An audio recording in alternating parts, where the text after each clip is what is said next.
Hello guys, welcome back our channel Telugu యానిమేకరుడు. ఈ వీడియోలో మనం హెల్స్ ప్యారడైజ్ సీజన్ 2 ఎపిసోడ్ 10ని మీకు తెలుగులో క్లియర్గా అయితే ఎక్స్ప్లెయిన్ చెబుతున్నాను. అండ్ ఇంకొక 2 ఎపిసోడ్స్తో ఈ సీజన్ 2 అనేది కంప్లీట్ అయిపోతుంది ఫ్రెండ్స్. అండ్ నెక్స్ట్ మనం బ్లీచ్ యానిమే ఎక్స్ప్లెనేషన్ అనేది కంటిన్యూ చేసుకుందాం. అండ్ బ్లీచ్ యానిమేతో పాటు మనం రీసెంట్గానే మరికొన్ని కొత్త యానిమేషన్ అయితే ఎక్స్ప్లెయిన్ చేయడం స్టార్ట్ చేసాము. అండ్ వాటితో పాటు మెంబర్షిప్ తీసుకున్న వాళ్ళకి అడిషనల్ బెనిఫిట్స్ కింద అయితే కొన్ని యానిమేషన్ అయితే ఎక్స్ప్లెయిన్ చేద్దాం అనుకుంటున్నాను. మీరు వాటిని కూడా కామన్గా పెట్టమంటున్నారు. అప్పుడు మెంబర్షిప్ తీసుకున్న వాళ్ళకి నేను ఎటువంటి హెల్ప్ కూడా చేయనట్లు అవుతుంది. అండ్ నేను మెంబర్షిప్ తీసుకున్న వాళ్ళ కోసం ఈ మెంబర్షిప్ వీడియోస్ ఎందుకు చేస్తున్నానంటే, మన ఛానల్ని మళ్ళీ రీస్టార్ట్ చేసి ఇప్పటికి దాదాపు 1 year పైన అవుతుంది. సబ్స్క్రైబర్స్ బాగా వచ్చారు, వ్యూస్ చూడండి. మన ఛానల్ సబ్స్క్రైబర్స్కి వ్యూస్కి అస్సలు సంబంధం కూడా లేదు. అట్లాంటి టైంలో ఎవరికైనా కూడా డౌన్ అనేది అనిపిస్తుంది. అండ్ నా లైఫ్లో కూడా నాకు ఎన్నోసార్లు హోప్ను కూడా నేను మిస్ చేసుకున్నాను. బట్ అలా హోప్ను మిస్ చేసుకున్న ప్రతిసారి నాకు ఒక మెసేజ్ వచ్చేది. అండ్ అట్లాంటి ఒక మెసేజే ఇప్పుడు నాకు రీసెంట్గా వచ్చింది. అదే మన ఛానల్కి 40 రూపీస్ సూపర్ చాట్ చేశారు. Thank you for the super chat bro, Prabhakar bro, thank you so much. And నేను ఇలా సబ్స్క్రిప్షన్ ఇంకా సూపర్ చాట్ గురించి ఎందుకు మెన్షన్ చేస్తున్నా అంటే, వాళ్ళు చేయడం వల్లే మన ఛానల్ ఇప్పటికీ సర్వైవ్లో ఉంది.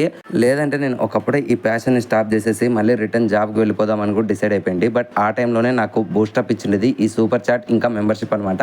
ఇప్పటి వరకు మన ఛానల్కి ఫస్ట్ యూట్యూబ్ శాలరీ రాలేదు. అండ్ ఇంకొక 3 monthsలో వస్తుంది అంటున్నారు. అది కూడా $100 రీచ్ అయితే మాత్రమే. బట్ ఇప్పటికీ మన ఛానల్ $50 కూడా క్రాస్ కాలేదు. టు బీ హానెస్ట్, నిజం చెప్పాలంటే. ఎందుకంటే మన ఛానల్లో వ్యూస్ వస్తున్నాయి, రెగ్యులర్గా సబ్స్క్రైబర్స్ చూస్తున్నారు. బట్ మన ఛానల్లో ఉండే సబ్స్క్రైబర్స్కి వ్యూస్కి సంబంధం కూడా లేదు.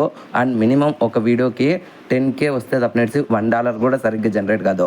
ఒక్కసారి గమనించండి. యానిమే ప్రొఫెసర్ ఛానల్కి మన ఛానల్కి సేమ్ వ్యూస్ రావాలని నేను కోరుకోను, కానీ బట్ ఒక్క వీడియోకైనా అలా వ్యూస్ వస్తే చాలు అని కోరుకున్నా, కానీ బట్ ఇప్పటి వరకు అది జరగలేదు. అర్థం చేసుకోండి నా బాధ కూడా. సో అందుకనే నాకు మోటివేషన్ ఇస్తుండే ఈ మెంబర్షిప్ వాళ్ళ కోసం ఏదో ఒక రిటర్న్ హెల్ప్ చేయాలని అనుకున్నాను. సో ఆ డిసిజన్ కోసమే మెంబర్షిప్ వీడియోస్ తెస్తున్నాను. సో దయచేసి దాన్ని మాత్రం అడ్డుకోవడానికి ట్రై చేయకండి.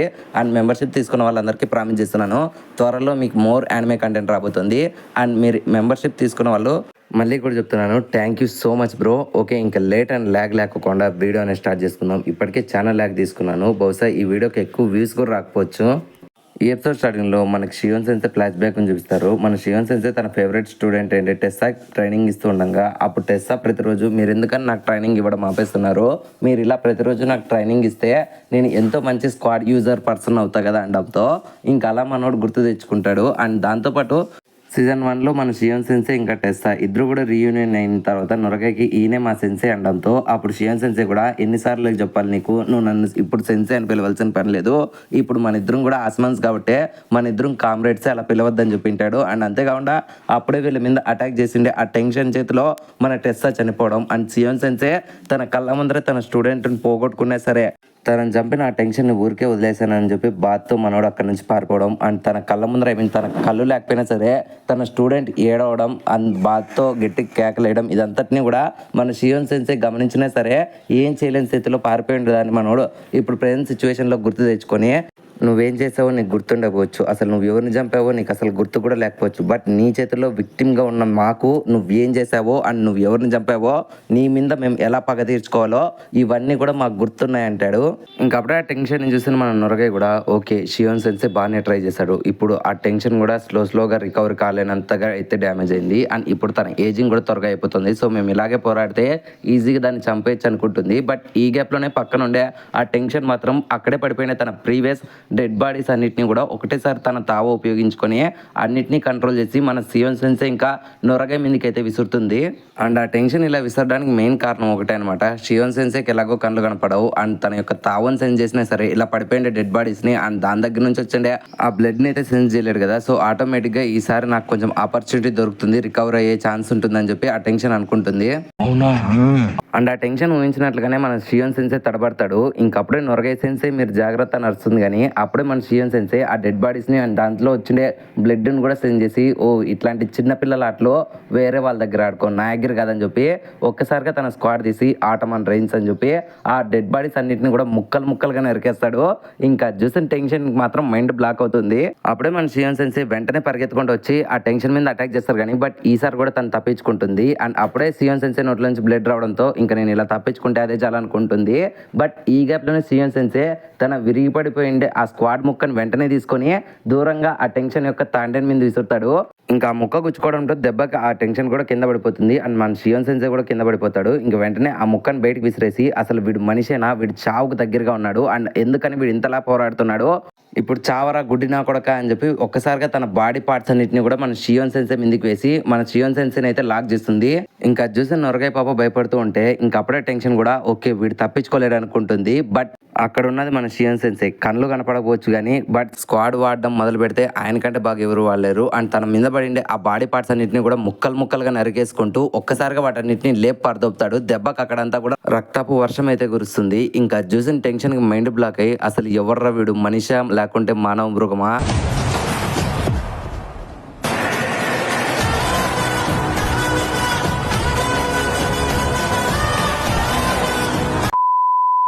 అసలు ఎందుకని గుడ్డి నా కొడుక నువ్వు ఇంతగా కష్టపడుతున్నావు అండ్ నీ లైఫ్ను కూడా సాక్రిఫైస్ చేసేంతలాగా నేను ఏం చేశాను, అసలు ఎందుకని నువ్వు నన్ను చంపాలనుకుంటున్నావు, ఏదో పొరపాటు నువ్వు మనిషిని చంపాను నీకు తెలిసిన వ్యక్తిని, దానికోసం నువ్వు అంతలా నన్ను చంపాలి అనడంతో ఇంకా మాట్లాడిన షియోన్ సెన్సే నాకు కళ్ళు కనపడకపోవచ్చు బట్ నేను ఎటువంటి బాధను అండ్ సంతోషాన్ని నేను కూడా సెన్స్ చేయగలను, అలాగే నువ్వు నా శిష్యుని చంపడం అండ్ నేను ఇప్పుడు ఎంత బాధలో ఉన్నా సరే నాకున్నది ఒకే ఒక్క లక్ష్యం, నువ్వు చచ్చేంత వరకు నిన్ను చంపేంతలాగా నరకడం మాత్రమే నాకున్న ఆలోచన అని చెప్పి కత్తి పట్టుకొని ఆ టెన్షన్ వైపు నడుచుకుంటూ వస్తూ ఉంటాడు.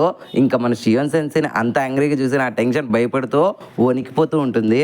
అప్పుడే ఆ టెన్షన్కి ఒక ఐడియా వచ్చి వెనకలే పడి ఉండే ఆ స్క్వాడ్ ముక్కనైతే మన షియోన్ సెన్సే మీద లాంచ్ చేస్తుంది. తన యొక్క తావును అనేది ఉపయోగించుకొని దాన్ని ఎప్పుడైతే మన షియోన్ సెన్సే డాట్ చేస్తాడో వెంటనే ఆ టెన్షన్ అయితే నీళ్ళల్లోకి వెళ్ళిపోతుంది. ఇంకా వెంటనే మన షియోన్ సెన్సే కూడా ఓకే ప్యానిక్ అవ్వకూడదు అండ్ తన తావు అనేది అంత త్వరగా కూడా రికవరీ కాదు, సో నేను కొంచెం జాగ్రత్తగా ఉంటే అదే చాలా అనుకుంటాడు. బట్ ఈ గ్యాప్లోనే ఆ టెన్షన్ ఫుల్లీ రికవర్ అయినట్లు ఆ నీళ్ళల్లో నుంచి ఎంట్రీ ఇస్తుంది. ఇంకా చూస్తున్న మన షియోన్ సెన్సేకి అసలు ఏం అర్థం కాదు, ఇది ఎలా సాధ్యం అనుకుంటాడు. ఇంకా అప్పుడే ఆ టెన్షన్ కూడా నువ్వేమనుకుంటున్నావు, నువ్వు నన్ను ఈజీగా చంపేయగలను అనుకుంటున్నావా, అసలు నీకు మా గురించి ఏం తెలుసురా, నువ్వు ఇంతవరకు నా దరిదాపుల లెగ్గురు రాలేదు అండ్ నేను నీకు ఒక విషయం చెబుతున్నా, మా టెన్షన్స్కి ఎప్పుడు బోత్ సెక్సువల్ ఫార్మ్స్ని క్యారీ చేయడం అనేది ఎంతో ఇబ్బంది అండ్ మేము ట్రైనింగ్ చేస్తున్నప్పుడు కూడా రెండింటిని ఒకటేసారి ప్రాక్టీస్ చేయాలంటే ఇబ్బందే. బట్ ఇప్పుడు నాకు అట్లాంటి సిచ్యువేషన్ ఒకటి తలబడింది, అది కూడా నేను నీతో ఫైట్ చేయడం అండ్ ఇది ఎంత కష్టమైనా పర్లేదు, ఇప్పుడు నేను మీ ఇద్దరిని కూడా చంపేస్తాను అండ్ ఇంతకు ముందర ఏమన్నావు ఇంకొక 100 సార్లు అయినా కూడా నన్ను నరకడానికి సిద్ధమా, అయితే ఇప్పుడు దాన్ని సెటిల్ చేద్దామంటంతో ఇంకా మాట్లాడిన షియోన్ సెన్సే కూడా ఖచ్చితంగా నువ్వు కోరుకున్నట్లుగానే దీన్ని ఇక్కడే సెటిల్ చేద్దామని చెప్పి మన షియోన్ సెన్సే నొరగాయి ఇద్దరు కూడా ఆ టెన్షన్ మీద అయితే అటాక్ చేస్తుంటారు. అండ్ రిటర్న్లో ఆ టెన్షన్ కూడా తన యొక్క మినీ ట్రాన్స్ఫర్మేషన్ లేక మారి వాళ్ళు చేస్తున్న అటాక్స్ అన్నింటినీ కూడా ఈజీగా డాట్ చేస్తూ ఉంటుంది. అండ్ అలా డాట్ చేసే ప్రాసెస్లో మన షియోన్ సెన్సే ముఖం మీద ఘాటు పెట్టడంతో అప్పుడే మన షియోన్ సెన్సే ఎగిరిపోయి వెనక్కి పడతాడు అండ్ అప్పుడే తన ముఖం మీద ఒక స్కార్ అనేది వచ్చి దాంట్లో నుంచి రక్తం కారుతుంది. అండ్ అప్పుడే మన షియోన్ సెన్సే తన ఫ్లాష్ బ్యాక్ అనేది గుర్తు తెచ్చుకుంటాడు. తన చిన్నప్పుడు తనకి చిన్న వయసు ఉన్నప్పుడే తన తల్లి తన కళ్ళని ఇంకా తన ముఖం మీద స్కార్స్ని అయితే గీసింటుంది. మనోడిని పుట్టి గుడ్డివాణి చేసిండేది వాళ్ళ అమ్మే అనమాట.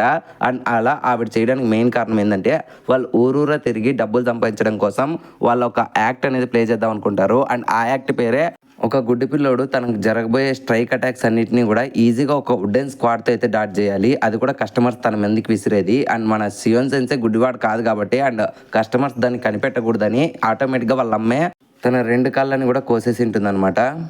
అండ్ అలా చేసుకుంటూనే వాళ్ళ జీవితకాలం వాళ్ళు అలా సర్వైవ్ అవ్వుకుంటూనే వచ్చింటారు. అలా ఒక రోజు మన షియోన్ సెన్సే గురించి అక్కడే ఉండే ఒక పెద్ద ఎండే కెంగోకి తెలుస్తుంది. అండ్ వెంటనే కెంగో గారు మన షియోన్ సెన్సేని వెల్కమ్ చేసింటారు టోడోజా గుల్డ్ లేక్ అనమాట. అండ్ మళ్ళీ అక్కడ నుంచి పూర్ ఎంటర్టైనర్స్ ని ఇలా ఒక పెద్దవాళ్ళగా చేసే యమాడా క్లాన్ గురించి అయితే తనకు తెలుస్తుంది. అండ్ అక్కడికి వెళ్ళి డోర్స్ నాక్ చేసిన తర్వాత అక్కడ ఉండే హెడ్ మన షియోన్ సెన్సేని చూసి అండ్ మన షియోన్ సెన్సేకి ఉండే టాలెంట్ని చూసి మనోన్ని అయితే ఒక ఆస్మాన్గా అయితే తీర్చిదిద్దడానికి ఒప్పుకుంటాడు.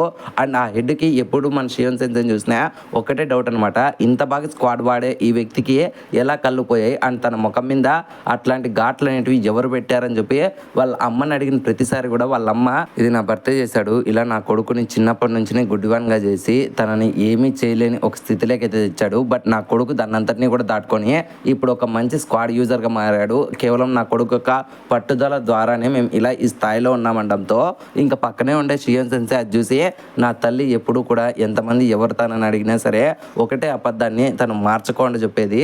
కానీ నాకు మాత్రమే తెలుసు అసలైన నిజం గురించి. అండ్ నేను మా అమ్మ గురించి ఇలా చెప్పడం ఇష్టం లేక నేను కూడా ఆ నిజాన్ని అయితే ఎవరికి చెప్పేవాని కాదు. అండ్ మా అమ్మ దగ్గర ఉండడం నాకు ఇష్టం లేకే నా జీవితకాలం నేను మోస్ట్ ఆఫ్ ది టైం అంతా కూడా ఒక ఎమాడక్ లాంటి స్టూడెంట్గానే బతికేవాడిని. అండ్ కొద్ది రోజులు అలా తర్వాత నేను పెద్దగా అయ్యాను. అండ్ నా కింద కూడా ఎంతోమంది స్టూడెంట్స్ అయితే వచ్చారు. అండ్ నన్ను నేను ఎప్పుడు ఫులిష్గా అనుకునే సిచ్యువేషన్లో నాకు ఒక స్టూడెంట్ తగిలాడు. అండ్ ఆ స్టూడెంటే టెన్జా అనమాట. అండ్ ఆ స్టూడెంట్ చెప్పిన మాటలే నేను ఇప్పటికీ గుర్తు తెచ్చుకుంటాను. పాస్ట్ అనేది మనల్ని ఎంత దారుణంగా ట్రీట్ చేసినా సరే ప్రజెంట్ సిచ్యువేషన్లో మనకంటూ ఒక పేరు అనేది ఉంటుంది. సో మనం దానికోసమే పోరాడాలి అండ్ దానికోసమే బతకాలి. పాస్ట్ని తలుచుకొని ఎప్పుడు మనం ప్రజెంట్ కోల్పోకూడదని చెప్పింటాడు. ఇంకా ఆ మాటలైన షియోన్ సెన్సే ఫర్ ది ఫస్ట్ టైం తన కళ్ళు లేకపోయినా సరే తన స్టూడెంట్ చెప్పిన మాటలకి తనకంటూ కళ్ళు ఉంటే బాగుండని కోరుకుంటాడు.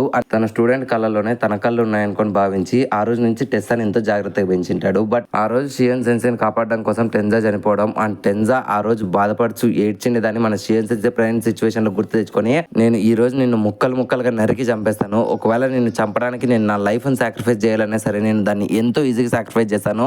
ఈ రోజు ఖచ్చితంగా నువ్వు నా చేతిలో చావాల్సినదే అని చెప్పి ఆ టెన్షన్ మీద అటాక్ చేస్తూ ఉంటాడు. అండ్ ఆ టెన్షన్ కూడా ఈజీగా డాట్ చేసుకుంటా రిటర్న్ లో మన షియోన్ సెన్సే మీదే తన యొక్క లైట్నింగ్ అటాక్స్ అనేవి చేస్తుంది. బట్ మన షియోన్ సెన్సే కూడా దాన్ని ఈజీగా డాట్ చేస్తాడు. అప్పుడే ఆ టెన్షన్ నవ్వుకుంటా ఏంట్రా నేను ఇంకా కంప్లీట్ కిస్కి ట్రాన్స్ఫర్మేషన్ లేక మారలేదు అయినా నువ్వు అప్పుడే ఓడిపోతున్నావా అనడంతో ఇంకా అప్పుడే షియోన్ సెన్సే ఆపే చెత్తముండా అయినా సరే నీ యొక్క అపీరెన్స్ చూసి అండ్ నీ యొక్క ఫ్లాష్ ఎబిలిటీస్ చూసి ఇట్లాంటి ఉట్టి మాటలు అండ్ ఉత్త ట్రిటెన్స్ నేను ఎప్పటికీ భయపడను. అండ్ నాకు తెలుసు నువ్వు ఎంతో దారుణమైన సిచ్యువేషన్ లో ఉన్నావు. నీకున్న ఆ కొంచెం పవర్ తోనే అండ్ దానికి నీ యొక్క తావోన్ అనేది ఉపయోగించుకొని నా అట్లాంటి మనిషి చేతిలో ఓడిపోకూడదని చెప్పి పోరాడుతున్నావు. కానీ ఆల్రెడీ నువ్వు నీ యొక్క లిమిట్కి అయితే రీచ్ అయిపోతున్నావు. ఇంకా నేను కూడా నా యొక్క కిల్లింగ్ స్ట్రైక్ బ్లోన్ అయితే నీ మీద లాంచ్ చేయాలని చెప్పి డిసైడ్ అయ్యాను. అండ్ దీని కాస్ట్ నువ్వు ఎన్నిసార్లు రీజనరేట్ అయినా సరే దాన్ని వెంటనే నేను స్టాప్ చేయడం కోసం నేను ఆ కిల్లింగ్ స్ట్రైక్ను వాడదాం అనుకుంటున్నాను. అండ్ దాని కాస్ట్ నా లైఫ్ అయినా పర్లేదని చెప్తాడు. ఇంకా ఆ మాటలైన నొరగాయ కూడా షాక్ అవుతుంది. అప్పుడే షియాన్ సెన్సే నొరగాయని ఓకే ఈ టెన్షన్ కథ నేను చూసుకుంటాను, నువ్వు ఇక్కడ నుంచి జాగ్రత్తగా వెళ్ళిపో, ఇది టూ డేంజరస్గా ఉందని చెప్పి మన షియాన్ సెన్సే ముందరకు వస్తాడు. ఇంకా ఆ మాటలిన్న ఆ టెన్షన్ కూడా ఆపరా గుడ్డినా కొడక అని చెప్పి మన షియాన్ సెన్సే మీద అటాక్ చేద్దాం అనుకుంటుంది. కానీ బట్ ఆ అటాక్ చేసే లోపలే మన షియాన్ సెన్సే తన యొక్క చేతిని కట్ చేసి రెప్పపాటి క్షణంలోనే ఆ యొక్క టెన్షన్ యొక్క తాండెన్ మీద అయితే అటాక్ చేస్తాడు. దెబ్బకి ఆ టెన్షన్కి నోట్లో నుంచి బ్లడ్ కారుతుంది. బట్ మన షియాన్ సెన్సేకి తెలుసు తనకున్న యాట్రిబ్యూట్ ద్వారా ఇంకా తన ఎదురుగా ఉండే ఈ టెన్షన్ యొక్క యాట్రిబ్యూట్ని అయితే హిండర్ చేసుకోలేడు. బట్ ఇట్లాంటి సిచ్యువేషన్లో కేవలం తను ఒకే పని చేయగలడని చెప్పి మనోడు అనుకుంటాడు. అండ్ మళ్ళీ మనకు ఫ్లాష్ బ్యాక్ సీన్ అనేది చూపిస్తారు. అండ్ ఈ సినారియో గురించి కూడా ఆల్రెడీ మన గ్యాంగ్ వాళ్ళు అయితే డిస్కస్ చేసుకుంటారు. సో ఇట్లాంటి సినారియో రిపీట్ అయితే అట్లాంటి టైంలో మనం ఏం చేయాల్సిన పని లేదు. ఆ యొక్క టెన్షన్ యొక్క తావోని కంప్లీట్గా వాడేసేటట్లు మనం ట్రై చేయాలి. అదే మనకుండే ఏకైక ఆప్షన్ అని చెప్పి మన ఈజీరా ఇంకా గబిమార్ అయితే చెప్పింటాడు. ఎందుకంటే వందల టైమ్స్ అనేటి ఒక టెన్షన్ని కట్ చేయడం అనేది ఇంపాసిబుల్. బట్ అలా మనం చేసామంటే ఖచ్చితంగా ఆ టెన్షన్ అనేది వీక్ అవుతుంది. అండ్ అట్లాంటి టైంలో అది రీజనరేట్ అవుతున్నప్పుడు మనం కూడా మన చావుకు అనేది దగ్గర ఉంటాం. బట్ ఆ టైంలో మనం చావును కూడా లెక్క చేయకుండా ఖచ్చితంగా దాని మీద అట్లాంటి అటాక్స్ చేసినామంటే ఖచ్చితంగా మనం దాన్ని సర్పాస్ చేసి అది తన యొక్క రీజనరేట్ ఎబిలిటీ కాకుండా దాని యొక్క తండ్రి మీద అటాక్ చేస్తే అప్పుడు రీజనరేట్ అవుతున్నా సరే మనం మల్టిపుల్ టైమ్స్ ఆ టెండన్ మీద అయితే అటాక్ చేస్తూ ఉంటే అప్పుడు రీజనరేట్ కాలేక దాని యొక్క లిమిట్కి అనేది రీచ్ అయిపోయి ఖచ్చితంగా అది చనిపోతుందని చెప్పి మనోళ్ళు అయితే చెప్పింటారు. ఇంకా ఆ మాటలు గుర్తు తెచ్చుకున్న మన షియాన్ సెన్సే కూడా ఆ టెన్షన్ని ముక్కలుగా నరికేసి తన చేతుల్ని కాళ్ళని కూడా నరికేసి అది కింద పడిపోయేలాగా చేసి ఒక్కసారిగా తన స్క్వాడ్ని ఆ టెన్షన్ యొక్క తండ్రిని లోపల గుచ్చుతాడు. అండ్ తనకు తెలుసు ఇలా చేసినా సరే ఆ టెన్షన్ మళ్ళీ రీజనరేట్ అవుతుంటుంది. బట్ అలా కుచ్చుతూనే ఉంటే అప్పుడు ఆటోమేటిక్గా ఆ టెన్షన్ అనేది తన యొక్క రీజనరేట్ ఎబిలిటీని అయితే కంప్లీట్గా యూజ్ చేసేసి అండ్ తన తావును కూడా కంప్లీట్గా యూజ్ చేసి ఏదో ఒక టైంలో తను చనిపోతుంది. అండ్ అలా చేసినా సరే ఆ స్క్వాడ్ని అలాగే పట్టుకొని ఉండడం అనేది ఇంపాసిబుల్. అలా పట్టుకొని ఉంటే ఖచ్చితంగా షియాన్ సెన్సేని చంపడానికి కూడా ఆ టెన్షన్ వెనుకాడదు. అండ్ ఆ టెన్షన్ అలా అటాక్ చేస్తున్నా సరే మన షియాన్ సెన్సే కదలకుండా ఆ స్క్వాడ్ని అలాగే కూర్చుండాలి. సో అలా జరగడం ఇంపాసిబుల్ అని అనుకుంటారు. బట్ ప్రజెంట్ సిచ్యువేషన్లో మన షియాన్ సెన్సే తనకి ఎన్ని గాయాలు ఆ టెన్షన్ అటాక్ చేస్తున్నా సరే మనోడు ఏమాత్రం తగ్గకుండా అండ్ కదలకోకుండా ఆ స్క్వాడ్ని ఆ టెన్షన్ యొక్క తండ్రిలోనే కుచ్చి పట్టుకొని ఉంటాడు. నువ్వు మనిషి లేకపోతే మాట మృగానివిరా నువ్వు. అప్పుడే నొరగే కూడా సెన్సే ప్లీజ్ స్టాప్ అన్నా సరే మన సెన్సే మాత్రం ఏమాత్రం తగ్గకుండా ఇప్పుడు నేను అనుభవిస్తున్న పెయిన్ అనేది నాకు కేవలం నథింగ్. ఒకప్పుడు నా కళ్ళ ముందరే నా స్టూడెంట్ చనిపోయినప్పుడు అప్పుడు నేను అనుభవించిన పెయిన్తో పోల్చుకుంటే ఇది నాకు జస్ట్ ఒక ఫేర్వెల్ లాగా అనిపిస్తుంది. సో నువ్వు దీని గురించి ఏం పెద్ద పట్టించుకోవద్దు. అండ్ నీకు ఆల్రెడీ చెప్పినట్లుగానే నువ్వు ఇక్కడ నుంచి వెంటనే వెళ్ళిపో అండ్ మన వాళ్ళకి హెల్ప్ చేయి, నువ్వు ఇక్కడ నుంచి జాగ్రత్త వెళ్ళు అండ్ ఈ టెన్షన్ సంగతి నేను చూసుకుంటానంటాడు. ఇంకా మాట్లాడిన మన నొరగ కూడా లేదు సెన్సీ నేను మిమ్మల్ని వదిలిపెట్టి వెళ్ళను, అసలు మీరు ఎంత తెలివైన వాళ్ళు అండ్ ఎటువంటి సిచ్యువేషన్లో అయినా సరే మీరు ఒక మంచి ఆలోచన ఒక మంచి ప్లాన్తో నిర్ణయిస్తారు. బట్ ఇప్పుడు మీరు చేస్తుండేది ఒక ఫూలిష్ పని. సో దయచేసి మీరు దాన్ని ఆపండి అన్నా సరే దాన్ని మన షియాన్ సెన్సే మాత్రం నేను ఎందుకని ఆపేయాలి, ఒకవేళ ఇది రైట్ డిసిజన్ కాదని నాకు కూడా తెలుసు, కానీ నాకు ఇప్పటికీ కూడా నా స్టూడెంటే నా కళ్ళ ముందర చనిపోవడమే గుర్తుంది. నా స్టూడెంట్ నన్ను కాపాడడం కోసం తన యొక్క చివరి క్షణాల్లో కూడా ఎటువంటి రిగ్రెట్స్ లేకుండా తన ఫుల్ లైఫ్ని నా కోసం సాక్రిఫైస్ చేయడం కోసం రెడీగా ఉంటే నేను మాత్రం ఒక పిరికివాడిలాగా నిన్ను తీసుకొని ఆ సిచ్యువేషన్లో పారిపోయాను. అండ్ దాన్ని గుర్తు తెచ్చుకున్న ప్రతిసారి కూడా నాకు నేనే ఒక చెత్త నా కొడుకు మాదిరి అనిపిస్తున్నాను. సో దయచేసి నన్ను ఇక్కడ వదిలేసి నువ్వు వెళ్ళిపోనురగాయ, ఇది నాకు ఫూలిష్ డిసిజన్ నాకు కూడా తెలుసు, కానీ నేను ఇక్కడ చనిపోయినా సరే అది నాకు ఎంతో ఇష్టమే. ఒకవేళ నేను ఇక్కడ నుంచి బతికినా సరే ఆ లైఫ్ నేను బతకలేను, ప్లీజ్ నన్ను వదిలేసి వెళ్ళిపోవడంతో ఇంకా మన నొరగాయకి కూడా ఏమాంతా చెప్పాలో అర్థం కాదు. అండ్ ఈ గ్యాప్లోనే ఆ టెన్షన్ మన షియాన్ సెన్సేని అటాక్ చేసినా సరే మన షియాన్ సెన్సే ఏమాత్రం తగ్గకుండా వెళ్ళిపో నొరగాయ ఇక్కడ నుంచి పారిపో అంటే ఇంకొకసారిగా మన నొరగాయ పాప కూడా అక్కడ నుంచి పారిపోతుంది. అప్పుడే మన నొరగాయకి ఒక్కసారిగా తన మెమరీస్ అన్ని కూడా గుర్తొస్తాయి. తను చిన్నప్పటి నుంచి ఎవరినైతే బాగా ప్రేమిస్తుందో అందరూ కూడా తన కళ్ళ ముందర చనిపోవడం తనకు గుర్తొస్తుంది. ఫస్ట్ వాళ్ళ విలేజ్ హెడ్, ఆ తర్వాత తన క్లాన్, ఇప్పుడు తను ఎంతగా ప్రేమించిండే టెస్ ఆగాడు, ఇప్పుడు ఫైనల్గా మన షియాన్ సెన్సే. అసలు ఎందుకని ఇదంతా నాకే జరుగుతుంది, నా కళ్ళ ముందర ఎందుకని నాకు కావాల్సిన వాళ్ళంతా కూడా చనిపోతున్నారు అండ్ వాళ్ళని చావు కొదిలేసి ప్రతిసారి నన్నే బతికిస్తున్నారు, అసలు నేను బతుకుంటే ఏం ప్రయోజనం, అసలు నేను ఎందుకని పారిపోతున్నానని చెప్పి మన నొరగాయ పాప ఏడ్చుకుంటూ వెళ్తుంది. అండ్ సర్టెన్ దూరం వెళ్ళిన తర్వాత ఒక్కసారిగా కింద పడుతుంది.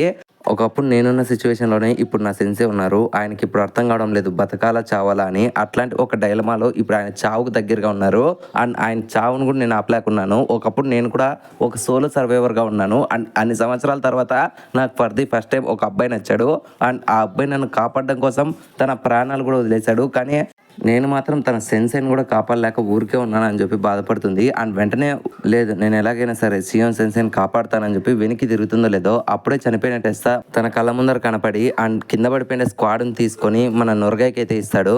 అప్పుడే ఒక్కసారిగా మన నొరగాయ టెస్సాని చూసి అండ్ ఒక్కసారిగా తన ఫ్లాష్ బ్యాక్లో సీజన్ 1లో టెస్సా ఫస్ట్ టైం తనని కాపాడినప్పుడు తనకి ఏం చేయాలో దిక్కుతోచిన టైంలో తన చేతికి స్క్వాడ్ ఇచ్చి ఇప్పుడు నువ్వేం చేయాలనుకుంటున్నావు నీకు తెలుసు కదా అని వింటాడు.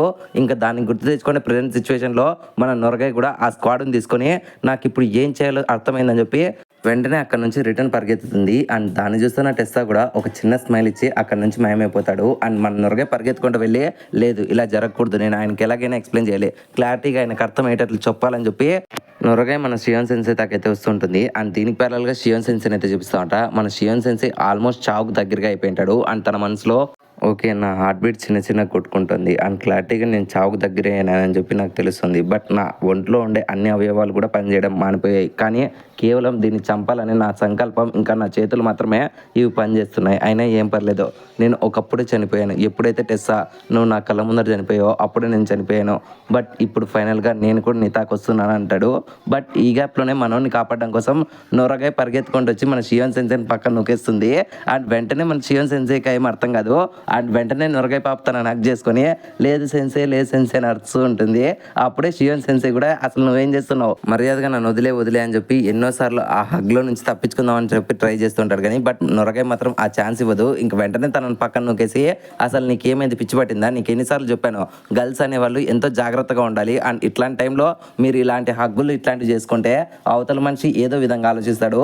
అండ్ నీకు ఒకప్పుడే చెప్పా గర్ల్స్ ఎలా ఉండాలి అండ్ ఎలా బిహేవ్ చేయాలని, నిన్ను పారిపోమని చెప్పా కదా, అసలు నువ్వు ఎందుకని మళ్ళీ వచ్చేసావు, అసలు నువ్వు ఏం చేద్దాం అనుకుంటున్నావు అంటంతో ఇంకా మాట్లాడిన నొరగాయ కూడా ఓకే ఫైనల్గా మా షియాన్ సెన్సే నాకు కళ్ళ ముందర కనపడుతున్నాడు, ఇదే సార్ మీ అసలు రూపం, అంతకు ముందర చనిపోదాం అనుకుంటున్నారు కదా అది మీరు కాదు, అసలు మీరు ఎందుకని అర్థం చేసుకోకుండా ఉన్నారు, ఒకసారి అక్కడ చూడండి అది చనిపోలేదు బట్ తన రీజనరేషన్ కూడా చాలా స్లో అయిపోయింది. సో మనం దాన్ని ఇలాగే వదిలేసినా సరే అది మళ్ళీ రీజనరేట్ అవ్వడానికి ఇంకా 24 hours టైం పడుతుంది అని మన నొరగాయ చెప్పడంతో ఇంక వెంటనే షియాన్ సెన్సే అయితే వెళ్ళి దాన్ని చంపేద్దాం పదా అనడంతో ఇంకా అప్పుడే నొరగాయ కూడా లేదు అలా చేయకూడదు, మనం ఇక్కడ నుంచి తప్పించుకొని వెళ్ళిపోదాం, అసలు మీకు ఎందుకని అర్థం కావడం లేదు, ఇప్పుడు మీరు మళ్ళీ వెళ్తే ఖచ్చితంగా దాంతో పోరాడి మీరు చనిపోతారు, బట్ నాకు అది ఇష్టం లేదు, మనం ఇక్కడ నుంచి ప్రాణాలతో తప్పించుకొని ఈ ఐలాండ్ నుంచి పక్కకు వెళ్ళి మనకంటూ ఒక లైఫ్ అనేది ఉంది దాంట్లో బతుకుదాం అనడంతో ఇంకా మాట్లాడిన షియాన్ సెన్సే అసలు నువ్వు ఎందుకని అర్థం చేసుకోవడం లేదు, ఒకప్పుడు నా కళ్ళ ముందర టెస్సా చనిపోవడం నేను చూశాను అండ్ తను చనిపోయేంత వరకు కూడా చివరి శ్వాసలో తను ఎంత బాధను అనుభవించినా సరే తను గివ్ ఒప్పిలేదు, కానీ నువ్వు ఇప్పుడు నన్ను అదే చేయమంటున్నావు అనడంతో ఇంకా ఆ మాటలు నురగై కూడా లేదు, మీరు తప్పుగా ఆలోచించారు. ఆ రోజు మీరు నన్ను తీసుకొని వెళ్తున్నప్పుడు ఆ రోజు నేను టెస్సాను గమనించాను. అప్పుడు తన కళ్ళల్లో నాకు బాధ కనపడలేదు, ఎటువంటి రిగ్రెట్ కూడా కనపడలేదు. ఆయన కేవలం నా కోసం అండ్ మీకోసం పోరాడుతూ చనిపోయాడు. అండ్ ఆయన చనిపోయేటప్పుడు కూడా నేను తన ఫేస్ని చూస్తాను. ఆ రోజు తను ఏం బాధపడుతూ సఫరింగ్ అవుతూ ఏడవలేదు. తను ఎంతో సంతోషంగా ఆనంద పాష్పాలు విడుస్తూ తన సెన్సేని ఇంకా తన బెస్ట్ ఫ్రెండ్ని కాపాడాననే సంతోషంతో చనిపోయాడు. కానీ మీరు తలుచుకున్నట్లు తనేం సఫరింగ్తో చనిపోలేదు. అసలు ఎందుకని మీరు దాన్ని అర్థం చేసుకోలేకున్నారు అనడంతో ఇంకా మాట్లాడిన షియోన్ సెన్సే కూడా అయితే తను బాధపడలేదా అనడంతో ఇంకా అప్పుడే నొరగ కూడా బాధపడ్డాడు, బట్ సంతోషంగా ఉన్నాడు. అతను సంతోషంతో మన కోసం చనిపోయాడు. సో తన కోసం మీరు రివెంజ్ తీర్చుకోవాల్సిన పని లేదు. ఇన్ఫాక్ట్ టెస్సా అంతటి గొప్ప మనిషిని నేను ఎక్కడా చూడలేదు. నాకు ఇంకా తన గురించి తెలుసుకోవాలని ఉంది. మీరు కేవలం నాకు ట్రైనింగ్ ఇచ్చారు కానీ టెస్సా గురించి నాకేమి చెప్పలేదు. బట్ మీరు నాకు ప్రామిస్ చేయాలి, ఎప్పుడైతే మనం ఇక్కడ నుంచి తప్పించుకుంటామో అండ్ ఈ ప్లేస్ నుంచి వెళ్ళిపోయి నుంచి మీరు ఖచ్చితంగా టెస్సా గురించి నాకు ఎక్కువ విషయాలు చెప్పాలి. తన గురించి నేను పూర్తిగా తెలుసుకోవాలనుకుంటున్నాను అని చెప్పి ఒక్కసారిగా వచ్చి మన సియోన్ సెన్సేని హక్ చేసుకుంటుంది. ఇంకా మన సియోన్ సెన్సే కూడా నువ్వు చెప్పినది 100% కరెక్ట్. మనం ఈ వార్ని ఇక్కడే స్టార్ట్ చేసేసి మనం మన ఫ్రెండ్స్ ఎక్కడ ఉన్నారో వెళ్ళి వాళ్ళతో పాటు కలిసి ఐలాండ్ నుంచి తప్పించుకుంటే అదే చాలా ఉండడంతో ఇంకా మాట్లాడిన నొరగాయ్ కూడా ఎంతో సంతోషపడుతుంది. అప్పుడే మన సియోన్ సెన్సే నొరగాయని హక్ చేసుకుని థ్యాంక్ యూ నొరగాయ్, నీ వల్లే నా లైఫ్ అనేది మళ్ళీ నాకు తిరిగి వచ్చింది అండ్ ఇప్పటి నుంచి నేనే నిన్ను సెన్సే అని పిలుస్తాను. ఎందుకంటే ఒకప్పుడు నా కళ్ళు మూసకపోతే నా స్టూడెంట్ కాపాడాడు, బట్ ఇప్పుడు నా కళ్ళు మూసకపోతే నువ్వు కాపాడావు అండ్ ఖచ్చితంగా ఇప్పటి నుంచి నువ్వే నా యొక్క సెన్సే అంటాడు. ఇంకా మాట్లాడిన నొరగాయ్ కూడా ఎంతో సంతోషపడి మన సియోన్ సెన్సే నాకు చేసుకుంటుంది. అండ్ దీనికి ప్యారలల్గా మళ్ళీ మనకు సగరి గ్యాంగ్ని అయితే చూపిస్తారు. ఆ రెంటల్ ప్యాలెస్లో గుయిఫా అప్పుడే పక్కన విరిగిపోయిండే ఒక బాటిల్ని చూసి ఏంటి ఇది సాధ్యమా అనుకుంటుంది. బట్ మన వాళ్ళకి ఏమర్థం కాదు, అప్పుడే గుయిఫా కూడా జూజిన్ మీ వాళ్ళ చేతిలో ఓడిపోయింది. ఇంకా మాట్లాడిన సగరి కూడా అయితే షియోన్ సెన్సే సాధించాడా అనుకుంటుంది. అండ్ దీనికి ప్యారలల్గా పక్కనే ఉండే ఇంకొక బాటిల్ విరిగిపోతుంది. అండ్ ఆ బాటిల్ దగ్గర ఉండేది మన గబిమారు ఇంకా ఈజీరా పాపది అనమాట. అప్పుడే ఆ బాటిల్ కూడా విరిగిపోవడంతో నీళ్ళు అనేటివి బయటకు వస్తాయి అండ్ సడన్ గా అక్కడ ఉండే పేపర్లు కూడా అంటుకుపోతాయి. అండ్ దాన్ని చూసిన సగరి గబిమారు అని చెప్పి షాక్ అవుతుంది. అండ్ ఈజీతోనే ఈ ఎపిసోడ్ అనేది ఎండ్ అయిపోయింది ఫ్రెండ్స్.